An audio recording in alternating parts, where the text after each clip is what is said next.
Hello students, आज हम पढ़ने वाले हैं 6.2 the search for genetic materials के बारे में, जो कि हमारा मॉलिक्यूलर बेसिस ऑफ इनहेरिटेंस का टॉपिक है। तो इसके बारे में हम एनसीईआरटी का लाइन टू लाइन एक लाइन पढ़ने वाले हैं। ठीक है, तो आप लोग ध्यान से देखें। तो 6.2 स्टार्ट करते हैं हम। The search for genetic material. Genetic material हमारा क्या होता है? सबसे पहले डीएनए और आरएनए ही हमारा जेनेटिक मटेरियल है। ठीक है, कहीं अब वायरस में हम जैसे पढ़ते थे ना, कभी काल हमारा डीएनए और आरएनए, लेकिन दोनों एक साथ नहीं रहता था। तो डबल स्टैंडर्ड डीएनए होता है, वैसे हमारे डबल सिंगल स्टैंडर्ड डीएनए भी होता है। डबल स्टैंडर्ड आरएनए होता है तो सिंगल स्टैंडर्ड आरएनए होता है तो हमारे सिंगल स्टैंडर्ड डीएनए भी होता है। तो ऐसे ही होते हैं, टाइप्स होते हैं, तो वो हम वायरस में देखेंगे। ठीक है, तो यहाँ पे अभी हम देखते हैं even even through the discovery of nuclein. अब न्यूक्लिन का डिस्कवरी होने के बाद, यानी न्यूक्लियस का डिस्कवरी होने के बाद, ये किसने किया था? मिक्सचर ने किया था, फ्रेडरिक मिक्सचर ने किया था।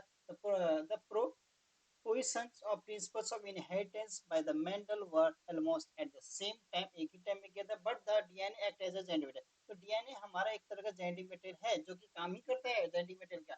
डिस्कवर्ड एंड प्रूव्ड, डिस्कवर्ड भी हो सकता है, इसको हैज प्रूव भी कर चुका था हमने पिछले लेक्चर, यानी पहला लेक्चर जो था उसमें हमने देखा था। अगर आप लोगों ने नहीं देखा है तो उसका लिंक डिस्क्रिप्शन में दे दिया गया है, तो आप लोग वहां पे जाकर देख सकते हैं। ठीक है, by 1926, 1926 the quest to determine the mechanism for genetic inheritance had reached the molecular level तक देखा गया उसको। एंड प्रीवियस डिस्कवरीज भी देखी गई, किसके थ्रू? ग्रिगोर मेंडल, हमारे जो मेंडल थे, फादर ऑफ मेंडल, जो हमने पिछले 5वें चैप्टर हमने उसके बारे में अच्छे से पढ़ रखा है। वाल्टन सटर, ठीक है, एंड हमारे थॉमस हंट मॉर्गन, इन सब साइंटिस्टों के बारे में पढ़ चुके हैं, प्रीवियस लेक्चर में पढ़ चुके हैं, चैप्टर 5 में पढ़ चुके हैं। ठीक है, and the numerous other scientist, और भी बहुत सारे साइंटिस्ट हैं। जेनेटिक्स, फादर ऑफ जेनेटिक्स भले ही मेंडल को कहा जाता है, ठीक है, लेकिन और भी बहुत सारे साइंटिस्टों का योगदान है हमारे इसमें, जेनेटिक्स में। ठीक है narrowed the search for chromosomes. ठीक है, क्रोमोसोम की उन्होंने सर्च की, लोकेटेड इन द, जैसे हम पढ़ते हैं ना, क्या होता है हमारे सबसे पहले डीएनए, डीएनए के बाद हमारा क्या होता है? डीएनए के बाद हम अगर आरएनए, आरएनए के बाद हम क्या पढ़ते हैं? क्रोमोसोम, क्रोमोसोम के बाद क्या होता है? जीन, जीन के बाद एलील होता है। तो एक जीन में दो एलील होते हैं, ये तो कौन बात है, हम आगे भी देखने वाले हैं ये चीज।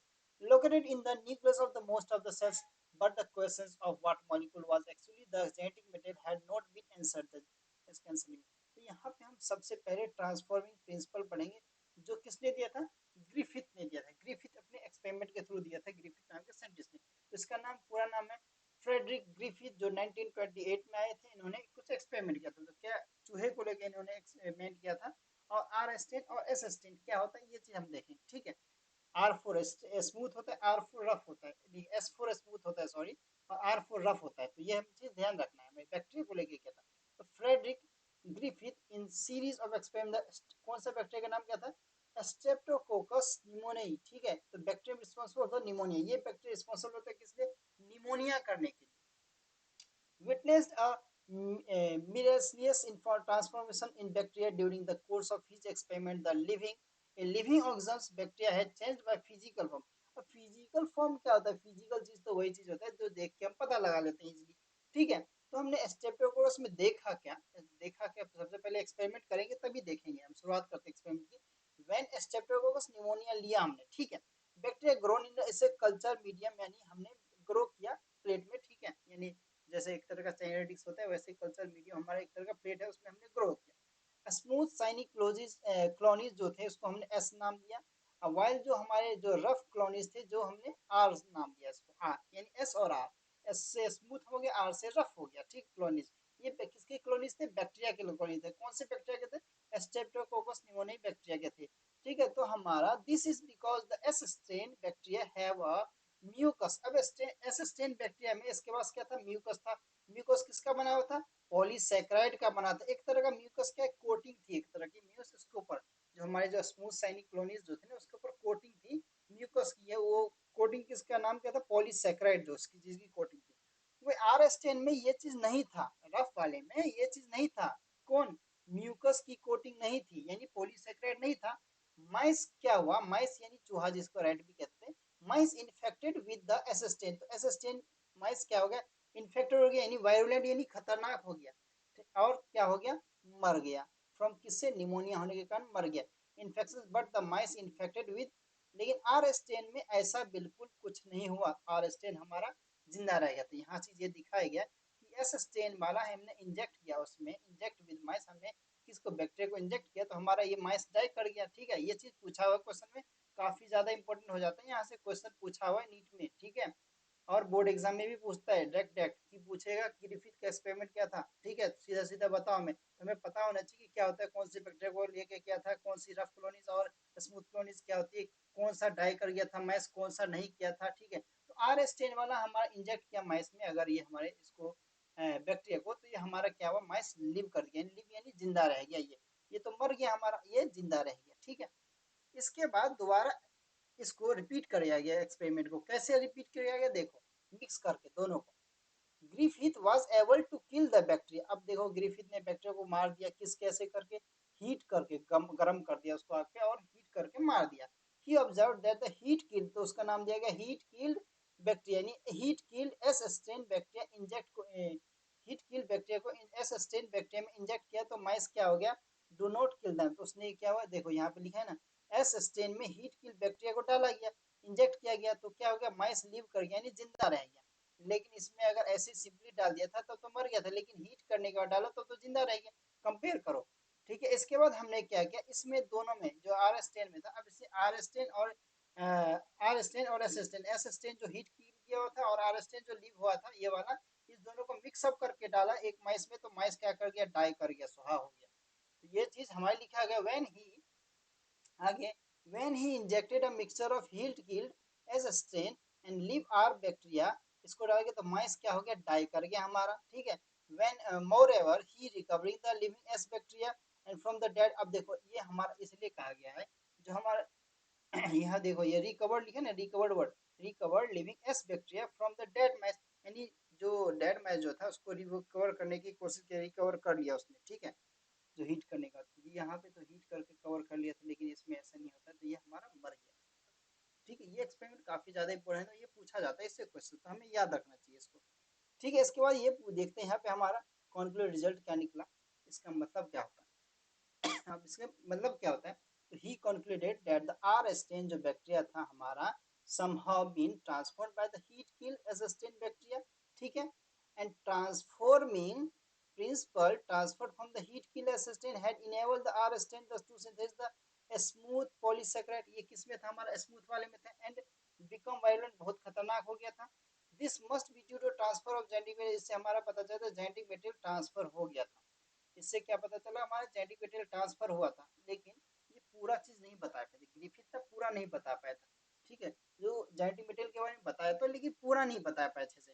तो however the biochemical genetic material was not defined from his experiment, तो इस एक्सपेरिमेंट में ये नहीं बता पाए कि कौन सा जेनेटिक मटेरियल था और कैसे ट्रांसफर हुआ, ये चीज इसका प्रूफ नहीं दे पाया, ये चीजें कौन, फ्रेडरिक ग्रिफिथ नहीं दे पाया। तो ये हो गया। तो कुछ साइंटिस्ट आए हमारे फिर आगे, बायोकेमिकल कैरेक्टराइजेशन ऑफ ट्रांसफॉर्मिंग, तो कुछ साइंटिस्टों का नाम था। इस एक्सपेरिमेंट को दोबारा करके देखा कि कौन कौन से तीन साइंटिस्ट थे, ओसवाल्ड और एवरी, ठीक है, कॉलिन मैकलियोड एंड मैकलिन मैकार्टे। अब इसका साइंटिफिक नाम मेनली ना पता है, इसका सरनेम से एवरी, मैकलियोड और मैकार्टे, इन तीन साइंटिस्ट से क्वेश्चन पूछा हुआ है, तो इस पे याद रखना। और यहाँ पे क्यों फेल हुआ था इसका, ग्रिफिथ इसने बता नहीं पाया था, पूरा एक्सप्लेन नहीं किया, यहाँ तो नोट लिखा है ना, तो इसी नोट से समझ जाओ। ठीक है, अब ये कब हुआ था, उन्होंने किया था, कब किया था उन्होंने, 1928 में किया था इन्होंने, 1930 से 1933 से लेकर 1944 तक के बीच में किया था। The genetic material was thought to be a protein, एक जेनेटिक मटेरियल एक तरह का हमारा प्रोटीन, हमने सेंट्रल डोगमा हमने पढ़ा था ना। ठीक है, सेंट्रल हमने डोगमा में पढ़ा था, क्या था, डीएनए से आरएनए, आरएनए से हमारा प्रोटीन बनता है, तो हमारा एक तरह का जेनेटिक मटेरियल क्या होता है, एक तरह का प्रोटीन होता है। ठीक है, यानी they worked to determine the biochemical nature यानी transforming principle in Griffith experiment. तो एक तरह का प्रोटीन ट्रांसफर, जेनेटिक मटेरियल क्या होता है, एक तरह का प्रोटीन ट्रांसफर हो रहा है। ठीक है, इससे पता चलता है हमें। ठीक है, तो वही प्रोटीन क्या करता है, उसको किल कर देता है। ठीक है, दे प्यूरिफाइड द बायोकेमिकल, अब से देखो, बायोकेमिकल्स का मतलब है purified, the proteins, DNA, RNA, chromosome, gene, कुछ भी हो सकता है, ये सब हो सकता है, इसलिए ईटीसी लिखा। ईटीसी का मतलब एंड ऑफ थिंकिंग कैपेसिटी। ठीक है, from the heat killed S cells to see which ones could transform live R cells into S cells, यानी बोल रहा है कि हमारा जो हीट किल्ड S cells था वो एक बार ट्रांसफर हो किसे, लिव आर सेल्स में लिव किया, फिर दोबारा एस सेल्स में आ गया। They discovered the DNA alone, अब डीएनए एलोन, अकेला रह गया फ्रॉम द एस बैक्टीरिया में। तो तो ये क्या हो गया, अगर स्पेक्ट्रम में अकेले to cause the R bacteria to become transfer, तो आर बैक्टीरिया में ट्रांसफर होने के लिए एबल हो गया, वो ट्रांसफर कर लेगा। तो they also discover the protein digesting enzyme, तो उसने क्या प्रोटीन को डाइजेस्ट कर दिया, ठीक है। एस आर वाली को पोस्टिंग को डाइजेस्ट कर सकता है। इसको अब देखो जहां भी एंजाइम की बात हो प्रोटीन एजेस लग जाता है, एजेस, ठीक है। तो प्रोटीन डाइजेस्टिंग एंजाइम्स यानी प्रोटीएजेस हो गया, and the RNA digesting enzymes को आरएनएज हो गया। तो no did not affect the transfer, इसने ये आरएनए वाला और प्रोटीन डाइजेस्टिंग एंजाइम इसने अफेक्ट नहीं किया, तो इसलिए वो जिंदा रह जाता है। अगर अफेक्ट कर देता तो मर जाता, ठीक है। ये हो गई बात। So the transforming substance was not a protein और आरएनए, तो उसमें प्रोटीन और आरएनए ही था, इसलिए इसमें कुछ नहीं होता, कुछ नहीं हुआ। Digestion digestion with DNAs and did inhibit the transformation and suggesting that the DNA cause the transforming, तो डीएनए हमारा कॉज करता है ट्रांसफॉर्मिंग, यही एक तरह का हमारा जेनेटिक मटेरियल होता है यही। तो ये चीज इन तीन साइंटिस्टों ने मिलकर बता दिया, जो कि ग्रिफिथ नहीं बता पाए थे। They conclude the DNA is a heredity material, DNA heredity material है एक तरह का हमारा, प्रोटीन आरएनए इतना नहीं है, लेकिन डीएनए हमारा एक तरह का हेरिडिटी मेटेरियल है, जो कि हमारा एक जनरेशन से दूसरे जनरेशन में ट्रांसफर हो जाता है। But not biologist were convinced, तो बायोलॉजिस्ट जो थे, बायोलॉजी से थे, इससे कन्विंस नहीं थे, ठीक है। तो इसी can you think the any difference between DNA और आरएनए, डीएनए और डीएनए और डीएनए। अब देखो डीएनए एक तरह का हमारा क्या जेनेटिक मटेरियल होता है, जेनेटिक मटेरियल हो जाता है, लेकिन डीएनए में भी मटेरियल होता है, लेकिन डीएनए एज लग गया ना, तो ये हमारा एक तरह का क्या हो गया, इंजाइम हो गया, इंजाइम हो गया, ठीक है। इसे कहते हैं डिऑक्सी राइबो न्यूक्लियेज, जैसे डीऑक्सी राइबो न्यूक्लिक एसिड लिखते हैं, डीऑक्सी राइबो न्यूक्लियेज हो जाएगा, ठीक है। एक तरह का ये काम करता है, एक तरह का बैकबोन देता है, इसमें फॉस्फोडाइस्टर बॉन्ड होता है हमारा, ठीक है, डीएनए वाले में। इसके बाद हम आते हैं 6.2.1 में जेनेटिक मटेरियल डीएनए। अब देखो जेनेटिक मटेरियल डीएनए के बारे में पढ़ते हैं कि ये क्या चीज होता है, ठीक है। द अनइक्वल, अन का मतलब इक्वल नहीं, unequivocal proof the DNA is the genetic material came from the experiment Alfred Hershey and Martin chase, यानी हर्शे एंड चेज के एक्सपेरिमेंट के द्वारा हमको ये चीज पता चला था 1952 में। And they worked with the virus that infect bacteria called bacteriophage. अब देखो बैक्टीरिया, अब इसने बैक्टीरिया का काम किया किसके साथ, बैक्टीरियोफेज, यानी जो वायरस जो है, वायरस वायरस से अटैक करता है बैक्टीरिया पे, बैक्टीरिया में घुसने के बाद वो नाम बदल के बना लेता है बैक्टीरियोफाज, बना लेता है बैक्टीरियोफाज, ठीक है, इसको कहते हैं, ठीक है। वायरस जब अटैक कर देगा, वायरस जब सीधा सीधा समझने के लिए क्या समझ सकते हो कि वायरस जब ना बैक्टीरिया अंदर घुस जाता है ना, फिर किसी बीमारी को फैलाता है, उसे कहते हैं क्या, बैक्टीरियोफाज। इसमें ना डबल स्टैंडर्ड डीएनए होता है, याद रखना, double standard DNA genetic material होता है, याद रखना ये चीज, ठीक है।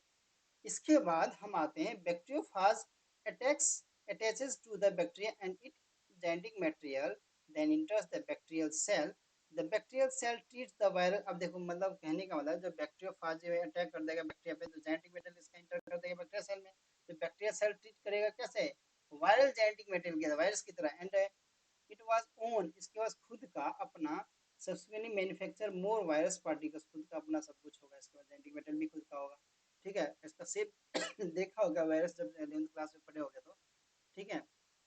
इसका पिन जो होता है, पिन से थोड़ा अटैक करके होस्ट पे अपना ऐसे कर लेते, तो Hershey and chase work the discover when the it was a protein, protein और डीएनए होता है, तो वायरस इंटर द, जैसे बैक्टीरिया में इंटर कर देता है, वायरस जो कि बैक्टीरिया में इंटर कर देता है, ठीक है। तो बैक्टीरियोफाज ऐसे ही होता है, ठीक है।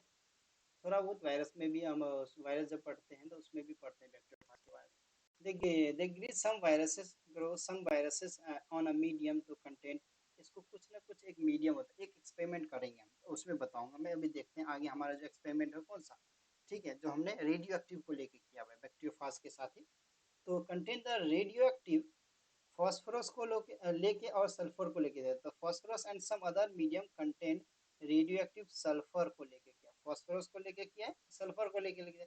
तो virus grown in the presence of the radioactive phosphorus contain the radio active DNA, लेकिन बोला है कि वायरस जब ग्रो करेगा रेडियो एक्टिव फॉस्फोरस में, तो हमारे रेडियो एक्टिव डीएनए बनेगा, बट नहीं करेगा तो not radio active protein, because the DNA contains the phosphorus but not a protein does not.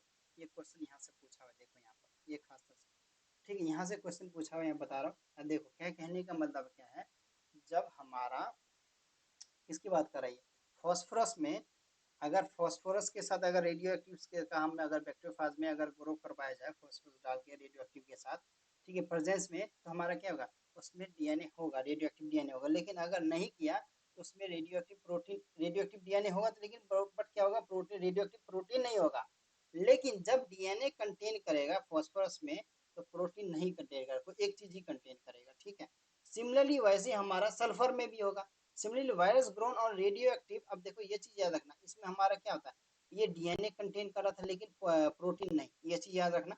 ये फास्फोरस के साथ हो रहा था, लेकिन सल्फर के साथ ठीक उल्टा होगा। Sulphur contain radio active protein, इसमें होता है रेडियो एक्टिव प्रोटीन, इसमें होता है, लेकिन इसमें रेडियो एक्टिव डीएनए नहीं होगा था। लेकिन वही हमारा उसी की बात करें, मैंने कहा था ना ठीक उल्टा है, DNA does not contain sulphur, तो डीएनए डज नॉट कंटेन इसमें सल्फर, ये इससे पता चलता है DNA does not contain sulphur. ठीक उल्टा, जो फास्फोरस में होता है ठीक उल्टा। इसका डायग्राम के बेसिस पे देखते हैं, ये क्वेश्चन पूछा हुआ है, यहाँ से देखना, ध्यान देना यहाँ पर, ठीक है। इसलिए आगे बढ़ते हैं और देखते हैं radioactive phages were allowed to E. coli. E. coli is Escherichia coli bacteria. Then, as the infection proceeded, the viral coats were removed from the bacteria by the agenity. ठीक है, the blender यानी mix कर देना पूरा, the virus particles were separated from the bacteria by spinning in the centrifuge में, तो blender यानी mix करके हमने फिर से अलग कर दिया, ठीक है।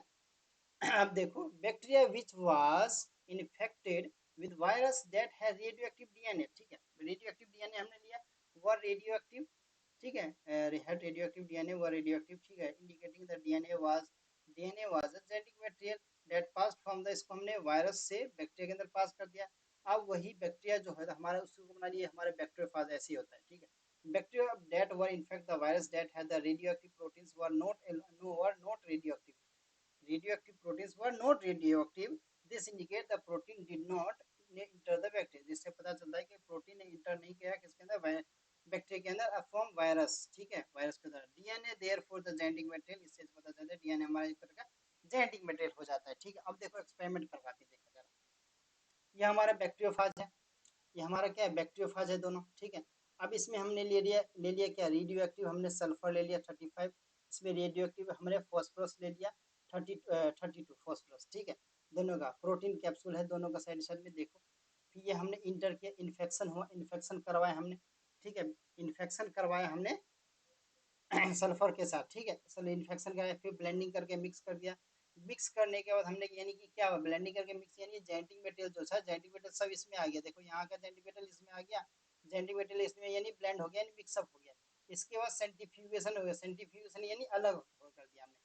तो इसमें बोला कि नो रेडियो एक्टिव, यानी इसमें कोई रेडियो एक्टिव नहीं है, यानी सल्फर 35 में, लेकिन इसमें रेडियो एक्टिव डिटेक्ट किया गया, यानी देखा गया फॉस्फोरस 32 में, ठीक है। तो रेडियो एक्टिव सल्फर डिटेक्ट किया सुपरनेटेंट, एंड इसमें ये चीज नहीं किया गया, तो ये चीज ठीक उल्टा हो रहा है, क्रॉस जैसे मल्टीप्लाई करते हैं, इसको हर्सेन चेज एक्सपेरिमेंट कहते हैं, ये चीज हमने देख लिया।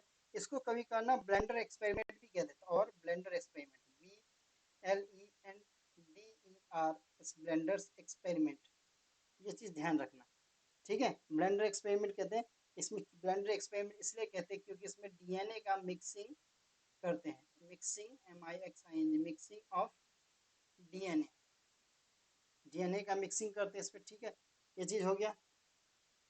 इसके बाद आगे बढ़ते हैं, ये हमारा क्या है, properties of genetic material DNA versus आता, प्रॉपर्टीज जेनेटिक मटेरियल का प्रॉपर्टीज पढ़ते हैं, डीएनए वर्सेस आरएनए, यानी डीएनए और आरएनए के बीच में, ठीक है।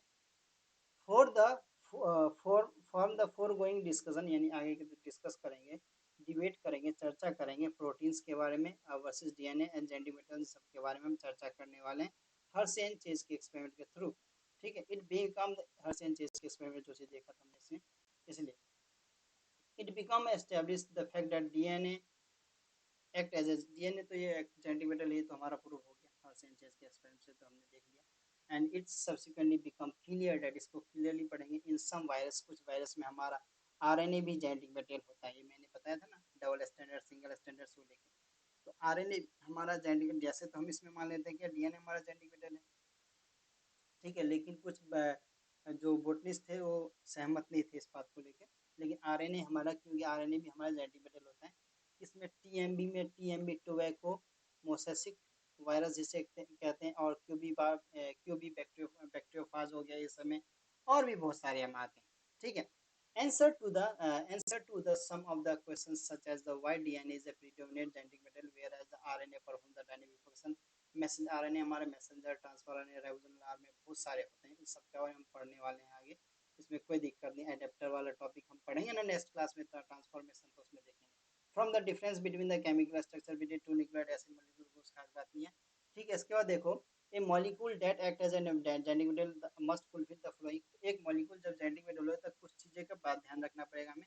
सबसे पहले it should be able to generate the replication, उसमें रिप्लिकेशन की क्षमता होनी चाहिए, यानी रिप्लिकेट करना चाहिए, हुआ वो अपने जैसे एक बना ले। It should be able to chemically and structurally उसमें डिफरेंस होना चाहिए। It should be provide the scope of slow changes, धीरे धीरे स्लो चेंजेस होना चाहिए, म्यूटेशन होना चाहिए। ठीक है, it should be able to express, अपने आप को एक्सप्रेस करने, जैसे मेंडेलियन कैरेक्टर में शो किया था वो चीज होनी चाहिए।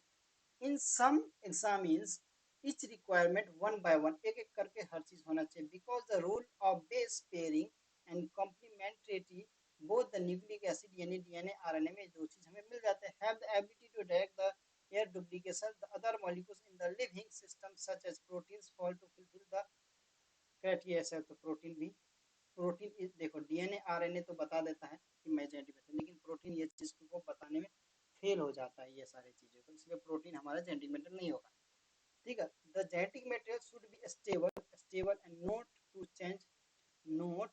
To change with different stage of. अब जो जेनेटिक मटेरियल होगा हर जगह तो चेंज नहीं हो जाएगा ना, different stage different life cycle age और with the physiology of the organ stability as one of the properties of genetic material was very evident by Griffith transforming principle में हमने ये चीज देखा था।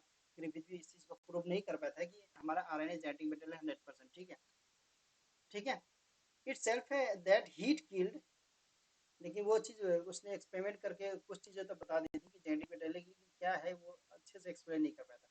The bacteria at least did not destroy some properties of genetic material. Some can this now can easily be explained in light of DNA that the two strands being complementary and separating, ठीक है, separating made by the heating come together, कुछ खास नहीं है। हाँ देखो यह देखो further 2 dash OH, OH के hydroxide ग्रुप्स हो गए present in the every nucleotide, सारे न्यूक्लियोटाइड के साथ लगा होता है। RNA is a reactive group and makes the RNA labile and the easily degradable. RNA is also known as the catalytic है हमारा एंड हिंस रिएक्टिव होता है ये। ठीक है, ये क्वेश्चन यहाँ से पूछ सकता है, इसमें हमें ध्यान देना है। इसके बाद देयरफॉर डीएनए भी एक तरह का हमारा, अब देखो आरएनए हमारा, ठीक है, क्या था एक तरह का स्लो था ना, ये रिएक्टिव तो था, स्लो था, लेकिन आरएनए हमारा डीएनए जो केमिकली ये लेस रिएक्टिव होता है, याद रखना, and structurally more stable, structure इसका स्ट्रक्चर बहुत ज्यादा स्टेबल होता है आरएनए के मुकाबले। ठीक है, कंपेयर टू आरएनए के मुकाबले। Therefore among two nucleic acids में होते हैं डीएनए के, इन डबल स्टैंडर्ड ऐसे बना देते हैं ना, डबल स्टैंडर्ड ऐसे, और आरएनए वाला तो सिंगल ऐसे बना दो।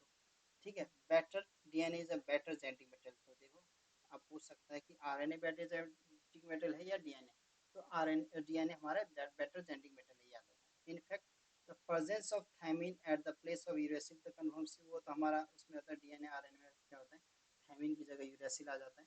ठीक है, आरएनए में, और डीएनए में हमारा थायमिन रहता है। डिटेल डिस्कशन हमने पढ़ रखा है इसके बारे में, एंड आगे कुछ और चीज़ पढ़ना होगा तो आगे की हायर क्लास में पढ़ोगे आप लोग। बोथ डीएनए और RNA is able to mutate, दोनों में म्यूटेशन की क्षमता होती है। आरएनए इज दोनों क्या होता है, आरएनए अनस्टेबल रहता है एंड म्यूटेट करता है फास्टर डीएनए के मुकाबले, लेकिन हमारा डीएनए स्टेबल भी रह जाता है। ठीक है, virus having the RNA genome, virus के पास आरएनए जीनोम होते हैं, हैव शॉर्टर लाइफ स्पैन होती है, और म्यूटेशन बहुत तेजी के साथ होता है इसमें आरएनए में हमारा। यहाँ से देखो क्वेश्चन बन रहे हैं दो क्वेश्चन। ठीक है, RNA can directly code for the synthesis of proteins, directly code करता है प्रोटीन की सिंथेसिस में हेल्प कर देता है आरएनए डायरेक्टली। इसलिए कभी सेंट्रल डोग्मा में देखा था कि डीएनए से आरएनए पहले होता है, फिर आरएनए से प्रोटीन बनता है। Hence can easily express the character, इसे इजीली एक्सप्रेस कर देता है कैरेक्टर प्रोटीन्स की। And DNA however the dependent होता है, अपने ऊपर डिपेंडेंट होता है। आरएनए सिंथेसिस में डीएनए डिपेंडेंट होता है किसके ऊपर, आरएनए के ऊपर, किसके, प्रोटीन सिंथेसिस के लिए। ये चीज याद रखो, सेंट्रल डोग्मा में देखा था हमने पिछली क्लास में लेक्चर में। The protein synthesis machinery has evolved around the RNA and the above discussion indicate the both RNA and DNA can function as genetic material. तो हमारा डीएनए आरएनए दोनों एक तरह से जेनेटिक मटेरियल होता है, but DNA being more stable, but DNA हमारा ज़्यादा स्टेबल होता है, इतना याद रखना है आरएनए के मुकाबले। ठीक है। स्टोरेज जेनेटिक इन्फॉर्मेशन, तो डीएनए हमारा स्टोरेज करता है जेनेटिक इन्फॉर्मेशन का। Transmission genetic information RNA is better, तो ट्रांसफॉर्म करने में आरएनए ज़्यादा बेटर करता है। दोनों अपने आप में बेहतर ही है। ठीक है। आरएनए वर्ल्ड का हमारा एक छोटा सा टॉपिक है, इसको भी देख लेते हैं। ठीक है, नेक्स्ट क्लास में 6.4 से पढ़ेंगे। The foregoing from the foregoing discussion and immediate questions have become evident which is the first genetic metal। तो पहला genetic metal कौन सा था हमारा? डीएनए मानते हैं। तो पहला जेनेटिक हमारा कौन सा था? हमारा डीएनए आरएनए। इसमें हमारा आरएनए होता है। ठीक है। एंड पूछा सकता है आरएनए या डीएनए, तो आरएनए। ठीक है। ठीक है, पहले आरएनए बनता है फिर DNA. It shall be discuss in detail the chapter on the chemical evolution में देखेंगे briefly. Shall be RNA is the first genetic metal. यहाँ पे आरएनए दिया गया।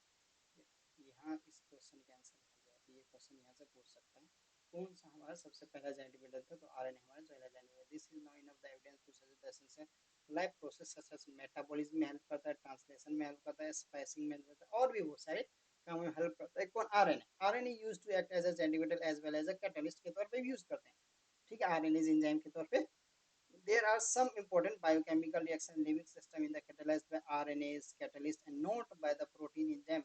But RNA being a catalyst was reactive and hence unstable। ठीक है, अब देखो रिएक्टिव तो होता है लेकिन अनस्टेबल होता है, जो कि डीएनए ऐसा नहीं होता है। डीएनए हमारा मोर स्टेबल हो जाता है। ठीक है, आरएनए का मुकाबले DNA has evolve RNA from RNA. DNA has evolve from RNA. DNA हमारा आरएनए से बनकर बना है। The chemical modification to more stable and DNA being double standard having a complementary standard further is the dividing process repair। ठीक है, तो यहाँ पे हमारे यहाँ से क्वेश्चन पूछ सकते हैं इंपॉर्टेंट, इसमें हमें ध्यान देना है। ठीक है, और ये हमारा किस चीज़ का डायग्राम है? ये हमारा वाटसन एंड क्रिक मॉडल है। ठीक है, सेमी कंजर्वेटिव डीएनए का। ठीक है, तो इस चीज़ को हम आगे नेक्स्ट क्लास में पढ़ने वाले हैं, रिप्लिकेशन जो सेमी कंजर्वेटिव इसका डायग्राम के बारे में। तो आज के लिए इतना ही रखते हैं, और आप हमारे चैनल को लाइक सब्सक्राइब एंड शेयर कर दें। देखो, जितना अच्छा नॉलेज को हमें शेयर करना चाहिए, जितना ज़्यादा हो सके शेयर करो। ठीक है। ठीक है, और कुछ दिक्कत कुछ परेशानी कुछ भी हो तो आप हमें कमेंट्स जरूर करें और बताएं कि क्या इम्प्रूवमेंट करना चाहिए हमें लेक्चर में। ठीक है, तो तब तक के लिए thank you and good bye.